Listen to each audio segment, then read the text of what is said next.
अस्सलाम वालेकुम गाइस। अब हम लोग स्टार्ट कर रहे हैं क्वेश्चन नंबर 5 से आज। ये देखें, use ticks to show whether the following statements are true और false. The sales day book is part of the double entry book keeping system. तो ये क्या double entry book keeping system का part है sales day book? No, it's false.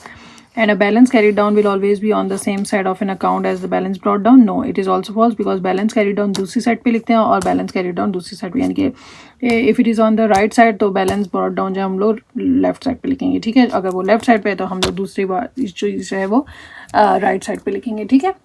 अब है question number 6. Following transactions all took place on 30th June have been entered into the sales returns day book as shown below. No entries have been made yet in the ledgers. अब हमें सारे accounts दिए हुए हैं, उनकी details दी है, total VAT और net दिया हुआ है, और हम लोग को करना क्या है, what will be the entries in the receivable ledgers. तो रिसीवेबल लेजर्स में हमने इसकी एंट्रीज पुट करनी है. तो वो कौन सी एंट्रीज होंगी? जो ये सारे अकाउंट्स हैं वो हमने इसमें डाल देने हैं क्योंकि ये रिसीवेबल लेजर्स हैं. और जो अमाउंट हमने पुट की है वो कौन सी पुट की है? अमाउंट जो हमारे पास जो टोटल अमाउंट है हमने वो डाल देनी है, ठीक है. तो हमने ये सारी अमाउंट उसके अकॉर्डिंगली डाल दिए. अब हमें ये बताना है कि आर द क्रेडिट और आर द डेबिट. तो ये रिसीवेबल लेजर कंट्रोल्स हैं और ये सेल्स रिटर्न्स हो रही हैं. तो that's why we will credit it because ये हमारी सेल्स रिटर्न्स हैं. सो इट मीन्स कि हमारी इनकम्स बढ़ जाएंगी. Okay, so what will be the entries in the general ledger. General ledger में हम लोग को जनरल एंट्री डालनी होती है क्योंकि ये सेल्स रिटर्न से आई है, तो इसलिए हमारी फर्स्ट सेल्स रिटर्न्स हो जाएगी. हमें VAT भी वापस आएगा और हमें रिसीवेबल लेजर कंट्रोल को भी देखना है कि वो किधर जाएगा. तो सबसे पहले तो आप देख लें कि अमाउंट हमने कौन सी रखनी है. अमाउंट जो हम लोग रखेंगे, जो सेल्स रिटर्न्स की जो अमाउंट है वो नेट वाली होंगी, ठीक है. सेल्स रिटर्न्स की अमाउंट है 15,960. सो ये हो जाएगा 15,960 और VAT हो जाएगा 3,192 और रिसीवेबल लेजर कंट्रोल हो जाएगा 19,152. तो जो सेल्स रिटर्न्स और जो वैट है वो हमारे पास वापस आएगा. तो ये हो जाएगा हमारा डेबिट और रिसीवेबल लेजर कंट्रोल है, ये हमारे पास हो जाएगा क्रेडिट, ठीक है. तो अब हम स्टार्ट करते हैं क्वेश्चन नंबर 6 से. क्वेश्चन नंबर 6 क्या कह रहा है? The following transactions all took place on 31st May and have been entered into the purchases returns day book as shown below. No entries have yet been made in the ledgers. अब हम लोग को entries करनी है. Question number part A क्या कह रहा है? What will be the entries in the payable ledger. तो 31st May को ये देखें, आपके सारे पास डिटेल्स हैं, क्रेडिट नोट नंबर है, टोटल वैट एंड नेट भी गिवन है, ठीक है. हम लोग को क्या करना है, एंट्रीज करनी है पेएबल लेजर में.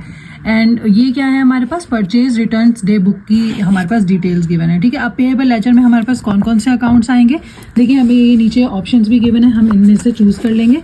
बट हम लोग को पता है कि जो सामने डिटेल्स हैं हम लोग ये डाल देंगे. ऑक्सटन PLC, marine LTD, and then AIM LTD, and then Angel PLC.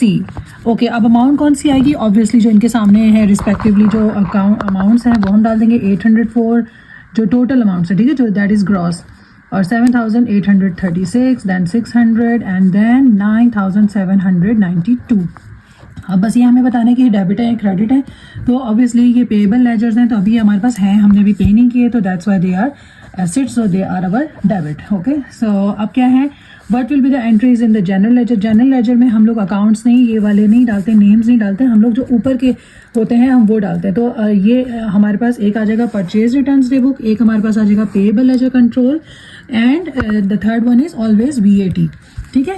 तो अब हमने क्या करना है, इसमें डालना है पेएबल, और नीचे भी हमारे पास ऑप्शन गिवन है, हम इसमें से भी चूज कर सकते हैं, ठीक है. Okay, so payable laser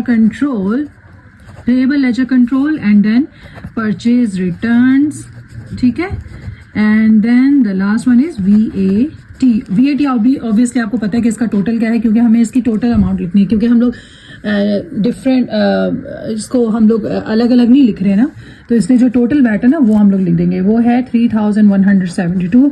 purchase return जो है वो नेट होगी. परचेज रिटर्न जो आएगी हमारे पास 15,860, एंड जो परचेज पेएबल लेजर कंट्रोल है वो हमारे पास हो जाएगा 19,032, ठीक है. और ये हमारे पास क्या हो जाएगा, पेएबल लेजर कंट्रोल है, तो ऑब्वियसली पहले भी बताया था पेएबल लेजर कंट्रोल डेबिट होता है, and the rest one is purchase return and the VAT will be are credit.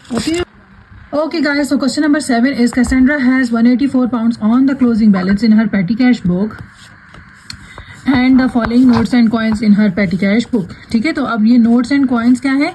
अब आपने बहुत गौर से सुना, ये नहीं समझना कि ये coins हैं और ये notes हैं, ऐसा नहीं है. देखिए 3 मल्टीप्लाई बाय 20 नोट्स, यानी कि 20 के 3 नोट हो जाएंगे तो ये हो जाएगा 60 पाउंड. देन 9 के 10 नोट्स हो जाएंगे तो ये हो जाएगा 90 पाउंड्स. 5 के 2 नोट्स हो जाएंगे तो ये हो जाएगा 10 पाउंड. 15 के 1 पाउंड के 15 कॉइन्स है तो 15 पाउंड. एंड 50p के 9 कॉइन्स तो 4.50 4 pound 50p. Okay, then 20p के 10 coins, it will be obviously 200, then it comes around 200p, so it will be 2 pounds. Then 10p के 7 coins, it will be 70p, and 5p के 19 coins, it will be 95p. तो अब हम लोग इन सबको कैसे calculate करेंगे?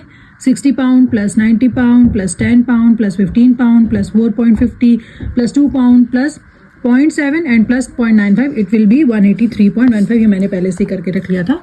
हम लोग को एक्चुअली करना क्या है? What is the difference between the balance in the पेटी cash book and the total amount of cash in the पेटी कैश बुक. तो ऑब्वियसली इन्होंने हमें दे दिया है कि ये है 184. तो फिर हमने क्या करना है? डिफरेंस फाइंड आउट करना है. जो हमें गिवन है उसके क्लोजिंग बैलेंस है वो 184 है, और जो हमारा ये जो इन्होंने नोट्स एंड कॉइन्स दिए हैं ना वो पेटी कैश बुक में, पेटी कैश बॉक्स में वो है 183.15. तो हमने 184 माइनस क्या करना है? 183.15 इज इक्वल टू 0.85. हमारे पास सिर्फ ये बच जाएगा. What is the difference between the balance? जो बैलेंस है हमारे पास सिर्फ ये बच जाएगा, तो दैट विल बी 0.85. हमारे पास ये 85p जो है हमारे पास बच गए. ठीक है गाइस, ओके, अल्लाह हाफिज.